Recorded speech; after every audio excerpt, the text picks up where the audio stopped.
嚟到第12集嘅的士日誌啊！今日就係12月27號啦，咁都係聖誕假啱啱過後嘅第一日啦。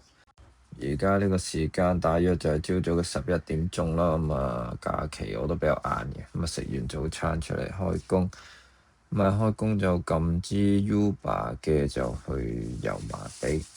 呢排比較忙啊，少咗時間出片啊。因為我而家收工呢，我就走咗去做外賣仔喎。通常都係的士收工，6點鐘左右啦，就揸電單車出去玩2個鐘外賣試下嘅。咁就唔係想轉行，純粹就係見身邊啲人都做得咁過癮呢，就有家變樣，試下玩下，睇下個行情係點樣啊。咁嚟緊呢，我都會分享一下嗰啲送外賣時候嗰個實況俾大家睇下嘅。咁我自己就唔係做咗好耐啦，就係呢個零禮拜嘅時間。遲啲再同大家分享。其實聖誕假啦，的士呢一行都比較靜嘅。我加上自己假期我開得晏啦，亦都唔係收得晏，可能而家3、4點冇收工。不過實在太靜啦，我10點零11點呢時間出去開工，開到4、5點，即係呢啲鐘數都係比較差，都好靜啊！即係成個市場都好靜，都冇話鍾意做啲乜嘢啦，都冇得揀嘅啦，基本上。我自己本身呢都幾唔鍾意去油尖旺呢個地方嘅，不過冇辦法啦，開工見到咩都要做啦。油麻地都去啦，一開工又冇聽到啲咩特別情況喎。嚟到獅隧，諗住行獅隧，嚟到呢個位置見到起龍，我諗住走落去睇下揾其他出路。後尾問咗乘客就行尖山啦，因為我係去油麻地消防局嗰邊嘅啫。走返落嚟就行返沙田市中心嗰邊，我哋就行返落去尖山嗰個方向走啦。假期大致上啲路段都好暢通嘅，都唔會塞車嘅。不過睇獅隧嗰個位置就係因為整路啦，就由朝都塞到黑㗎啦。原來我開工嘅時候我就冇問，亦都冇聽嗰啲交通報告，都有對咗落去。油麻地消防局呢，我哋行尖山呢，就會係行果欄窩打老道，就會喺嗰個油麻地消防局對面落嘅。乘客都話冇問題，最好啦，唔使兜嚟兜去。嚟到呢度就落去連翔道啦，落嚟呢個小三嘅尖沙咀方向。前邊呢，去到差唔多果欄個位置就係新開嗰條中九龍幹線啦。我呢條中九龍幹線其實由佢禮拜日開始行呢，去到今日呢，我都係一次都未行過，未成功行得到嘅。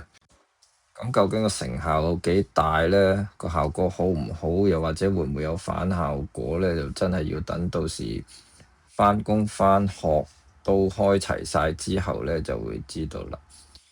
落咗客㗎啦，我其實就未有嘢做嘅，其實都唔係咁容易揾街客，我自己唔會衝入去旺角呢啲地方啊，我驚塞死。我就轉返出衛理道，通常我個人喜好呢，就會向東九龍方向行嘅，一路行一路揾嘢做。轉返出嚟呢度理工對出啦，漆咸道啦，我就自己鍾意會沿路行到，如果有呢，隨時喺個出口度出。如果冇呢，我就會去九龍灣展貿嘅。因為我自己個人認為啦，九龍東呢個打呢就好頂啲，就同埋展貿呢個地方個射程範圍都比較遠嘅，所以我自己個人傾向都比較鍾意去呢啲咁嘅地方嗰度擺嘅。都係真係實在太靜啦。我擺咗喺度呢，大家可以留意下地下嗰個日照嗰個位置係不斷咁移動緊，因為我將佢係超級加速緊。我喺呢度我諗都坐咗都有1個鐘頭，都差唔多係1個鐘頭嘅時間。終於都揾到嘢做啦。熟客嚟嘅，就喺呢個德朗村返去粉嶺聯和墟嘅。其實德朗村呢個地方，我以前好怕呢個地方嘅，因為呢個屋村曾經都會新過下啦。我入行揸的士冇幾耐嘅時候，一嚟到呢，我成日都行錯路嘅。其實我去到而家呢一刻我唔係好熟嘅，只不過我做開呢個客，我知道佢喺呢個位咧，我就識行嘅啫。你話去到隔離嗰啲乜嘢晴朗商場啊，嗰啲我唔識噶啦，其實我都唔知邊個路口轉入去，呢度轉左我都唔知咩嚟嘅。咁咪轉右又行翻呢度出去，經過呢個應該係啟業村啦。咁我就會前邊轉左就會出翻去呢個偉業街上呢個彩虹橋，就上翻大老山隧道，就翻沙田方向噶啦。咁其實由拍片開始去到而家呢一刻呢段時間咧，都好多唔同嘅朋友都有嚟問我：咦，點解你做嚟做去都係呢啲 order 嘅？好悶喎，長途。其實係嘅，我都覺得好悶嘅，但係冇辦法，即係我覺得呢個會係我唯一收入保證嘅一個跑法啦。你話出邊去揾街客排的士站，你問我我就覺得真係好難做啊！老實講，一嚟埋單嗰個數唔靚啦，二嚟就係我就一定覺得係唔穩定咯。所以我就一路其實好多年㗎啦，我用嘅呢個跑長途嘅跑法都用咗好多年。咁但係跑法就有好多款啦，就唔係得一款揾到錢嘅。我相信出邊有好多人嗰個跑出嚟嗰個成績咧都比我好啦。我自己就覺得，如果你要跑靚盤數咧，第一你就唔可以太選擇啦，咁適當嘅選擇咯。即係你又唔可以慢中中咩都走去做，尤其是塞車時間，係啊，因為其實主要都係做時間嘅啫。長途做就好做啊，但係個問題係你要解決揾 order 嗰個問題咯，即係唔會有咁多長途客嘅 order 俾你揾到。即係你話跟download 出邊，你個個都裝到個 app 啊，即係例如飛的啊、Uber 啊。諸如此類嗰啲 app 啦，係咪咁？其實嗰個競爭都好大嘅，唔係只 order 彈出嚟就係你噶嘛，好多時都會撳輸。咁有啲人都會問：哇，你嗰啲 order 喺邊度嚟啊？哇，你私佬嗰啲 order 咁多嘅咁樣。咁呢啲咧就透露唔到太多噶啦，始終都係用咗6、7年嘅時間去經營翻嚟嘅。咁啊，唔多唔少都要靠朋友啦，靠一啲團隊啦。就唔係純粹好似啲人話有冇啲俾錢㗎？俾錢就聽到啲咁靚，但唔係嗰啲頻道嚟嘅，完全。咁所以就其實都講解唔到太多，只可以話其實私佬嘅文化我自己覺得咧就一路都唔好㗎啦。但係你有冇辦法去改變佢咧？都其實都唔係咁容易嘅，因為始終有老一輩喺度。咁但係做好自己啦，即係唔係全部做得私佬嘅都係壞人嚟嘅，都係衰人嚟嘅。咁亦都有啲行家會好對，即係對折頭車呢個好有偏見嘅。其實有邊個想做折頭車咧？其實我都想做正價，但係冇辦法，你即係個市場唔係我哋嘅大氣。即係你而家去到邊度 download 嗰啲 app 啊，即係帶頭嗰啲基本上都係做折頭。係啊，你冇辦法，即係唔係我哋都好想做正價嘅 order，但係冇辦法，無奈我哋生活下，我哋要做嘅都係要屈服。所以，但係我都好佩服嗰啲好有原則嘅行家嘅，即係堅持嘅。我唔做㗎。我係想個市場好㗎，我係真心佩服嘅。但係冇辦法，即係屋企有兒有女，一家大細係咪先？好多人要等我養，即係我冇辦法去為咗呢個抱負而唔去跑嗰條數啊。係啦，咁講翻呢度啦。咁我哋而家我就上咗個客，就係喺呢個牽晴間就會去呢個九龍灣德福嘅。咁其實個路徑都係同頭先個路徑大致上都一樣啦，所以我每日嘅行程都幾苦悶嘅。咁就行翻吐露港，轉頭就行大老山，咁啊出到去偉業街去德福廣場嘅。咁聖誕假開始嗰陣時咧，就好多 order 都係入去關口嘅，即係我哋叫入境啦。咁反而而家假期都差唔多完結嘅時候咧，就調翻轉晒啦，就係出翻嚟嘅 order 多，即係甩區 order 就比較多。咁就翻唔到入去。咁其實呢個現象都正常嘅，好似早間一般嚟講要入去新界咧就比較高難度嘅，出嚟就唔係一個大問題。夜間咧就翻入去咧就好容易，但係要夜晚晚出翻嚟市區咧就好艱難嘅。咁係咁噶啦，咁如果出同入都係咁容易嘅話，個個都做大炮啦，冇人喺出邊碌街噶啦。即係做一支長途期，可能200蚊左右，代200蚊啦，計埋折扣。咁其實如果你用200蚊一個鐘嚟做標準嘅話，其實喺出邊條街度做都真係未必做得到。你旺嘅時候梗係得啦，可能甚至乎唔止呢個數啦。但係一靜起上嚟嗰啲時間呢，我諗都好難啊！即係我自己第一，我冇咁嘅信心去做到先咯。二嚟最大嘅問題就係唔穩定，咁都係計時間計數嘅啫。咁啊嚟到呢個九龍灣德福啦，咁我哋就會喺轉左呢個 OK 呢個位置落嘅。呢個乘客有啲行動不便，加上又要八通嘅，所以要搞啲時間。咁啊落咗客之後，我都係向翻九展嗰個方向行噶啦，都係照舊。咁九龍東呢，我自己基本上都淨係會擺九展同埋藍田消防局呢兩個地方嘅啫，因為呢兩個地方就訂我打好訂啲。不過今次呢，就好彩，就唔使坐好耐，咁就揾到支啟德去落馬洲嘅。咁啊，同頭先去德朗村嗰個路線差唔多，不過就唔係轉右就轉咗左。咁我係向住體育園，跟住呢個位轉咗右入嚟，呢度係叫 The Henley 啦。咁啊呢個位置，咁就喺出邊等嘅啫。唔知點解係唔入得去定係點？我都冇入過去啊，好似。咁啊，乘客就企喺度啦。咁上咗車之後，我哋就會轉左行返去九龍灣方向，經麗晶嗰邊、啟業嗰邊就上返大老山隧道嘅。咁喺頭先嗰個位出發啦，都有問過其他同事，其實佢哋係會選擇轉左，好似我而家呢條路線咁樣行啊，定係頭先嗰個路口右轉，行返土瓜灣宋皇台道上太子澳東咁樣上大老山呢？咁佢哋都話係跟我而家呢條路線嘅，咁我唔知係個價錢上有幾大分別啦，定係點樣啦？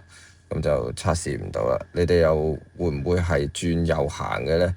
我印象中我好似係試過轉右行嘅之前，不過啲乘客就好似又冇乜反應嘅喎，轉左轉右又似乎都應該分別唔大啦，係嘛？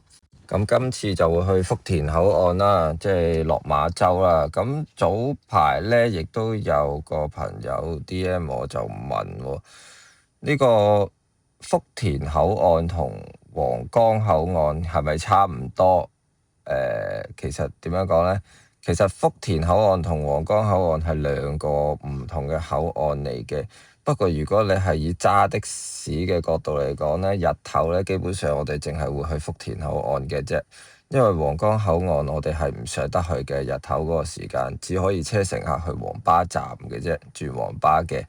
咁但係乘客通常都唔會選擇皇崗噶啦，因為唔方便，要轉多程車就直接會喺福田嗰度過關。因為喺大陸同香港都係福田同埋皇崗其實好近嘅啫，嗰個距離，所以佢哋就算係近皇崗嗰邊都好啦，佢哋都會喺福田過嘅日頭。咁夜晚就調翻轉啦，因為福田呢係會關閉嘅，所以就啲乘客都會去晒皇崗噶啦，到時。所以個福田同皇崗嘅分別就喺呢度啦。咁另外就係福田口岸係有個落馬洲嘅地鐵站嘅，而皇崗係冇嘅。所以如果啲乘客講話係要去地鐵站嗰個呢，就係福田口岸嗰個啦。咁嚟到新田嘅啦，呢度就係咁。其實呢度一路都係咁，有啲工程喺度整，唔知整緊啲咩，冇研究啊。咁啊，其實都多咗幾條分支嘅新路嘅，就方便翻我哋走嗰陣時落其他方向嘅高速公路嘅。咁沿住呢條小路入啦，咁我哋就好快就會到呢個落馬洲口岸嘅啦，即係福田口岸嘅啦。咁落客區而家就係呢個位嘅，左右其實都得嘅。咁落客之後呢，如果轉左，通常就係嗰啲綠的牌的士站，咁我哋掉頭就出返去啦。咁落馬洲，如果你係要排隊上客嘅話呢，呢度就好麻煩嘅，傳統以嚟都係咁噶啦。你要沿住呢條路走翻出去頭先黃巴站嗰個位置啦，即係我哋嚟緊前邊燈口嗰個位置咧，就要轉左啦。呢度要轉左，跟住右手邊有鐵絲網嗰個轉右入去咧，就攞飛嘅。咁啊攞完籌之後咧，裏邊可以隻撚隻出發，就走翻入去頭先落馬洲嗰個位度排的士站嘅。你冇飛係唔俾你入去。咁啊，仲繼續用緊啲傳統，就唔係好似蓮塘啊嗰啲咁樣隨時就走去排。咁嚟到呢度咧，我就想揾個廁所去下先。咁我就會去上水寶榮路，即係呢個紀律部宿舍附近啦。咁啊，去個廁所。咁啊，去完廁所都係揾嘢做啦。咁我擺翻喺度先。咁啊，跟住就坐咗一陣嘅，其實咁我就剪走咗啫。咁我就有個熟客 call 車，就係呢個粉嶺花都，就去九龍塘嘅浸會醫院嘅。咁啊，沿翻白和路啦，經過呢個田心球場啊、鳳形仙館，咁啊轉右，前面再轉左咧，再轉右咧，就到呢個花都嘅牡丹樓啦。咁原來佢唔係呢個位，我仲自作多情，佢係喺前邊呢個位，係啦。咁啊，揾到乘客啦，咁啊出去九龍塘嘅浸會醫院。咁今次咧就冇辦法啦，一定係要行獅子山隧道噶啦。咁啊，睇下出到去咩情況啦。咁啊，行親都係吐露港公路啊。其實雖然我係住上水粉嶺嗰邊啦，咁啊做翻上水粉嶺嗰邊會得心應手啲，又比較中意啲。但係其實都好悶嘅。有時我都即係我就唔係特別揀嘅，除咗收工嗰啲，其實機場啊、屯門即係西北啊嗰邊咧我都做嘅。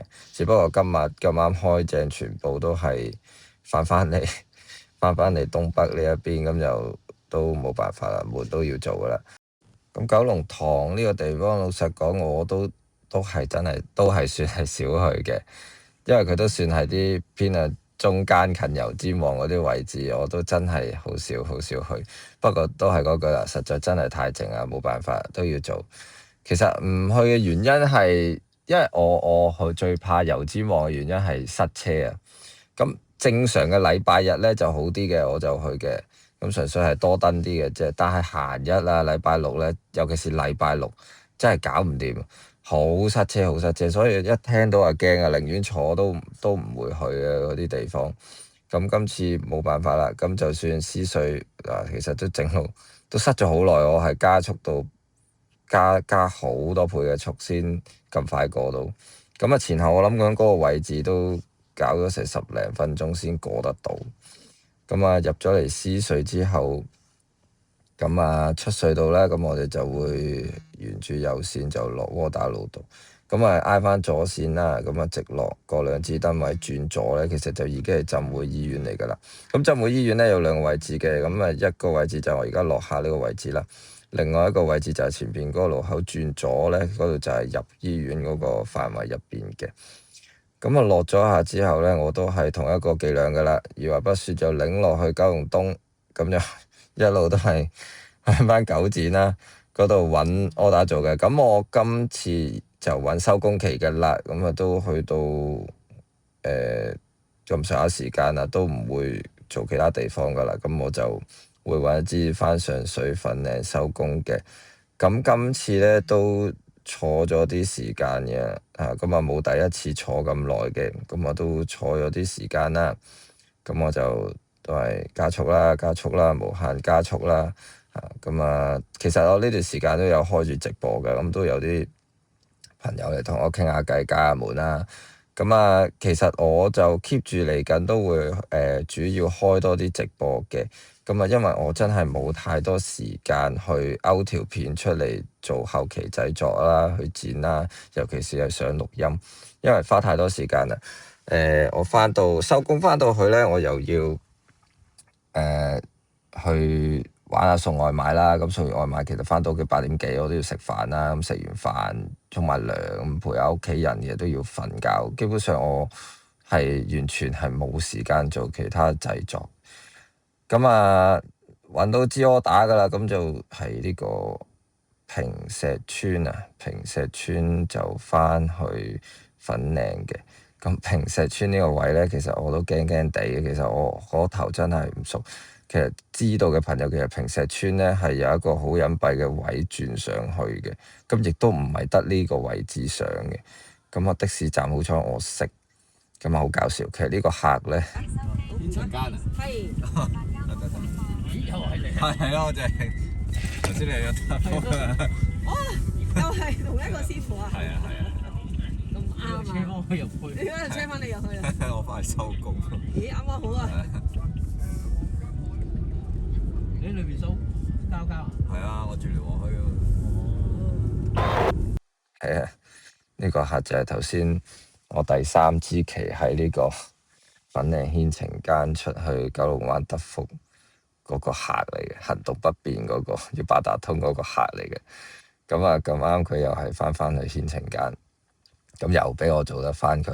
咁呢個客係我隔離嗰啲老友嗰啲客嚟嘅，咁啊都係同一條路徑返去㗎啦。咁如果有興趣睇嘅朋友咧，可以撳返去直播嗰一欄啦。咁直播基本上我每日開工都會直播㗎啦，咁就可以睇返嗰啲記錄嘅。又或者我可以做一啲後期製作，但係就唔上錄音，就會做一啲簡單剪接啦，上返啲字幕咁樣嘅啫。咁都希望鍾意睇嘅朋友體諒啦，因為時間真係唔係好充足。其實我都好想分享下每日嘅工作最真實嘅內容係點樣嘅。咁希望大家都明白，係啦。咁啊，至於送外賣嗰度嚟緊，我都會有啲片出，有啲更新嘅。大家有興趣都可以留意下啦，都係一啲幾新鮮嘅嘢嚟嘅，對我嚟講。咁啊，返到嚟大埔呢個位置㗎啦，咁都黃昏㗎啦。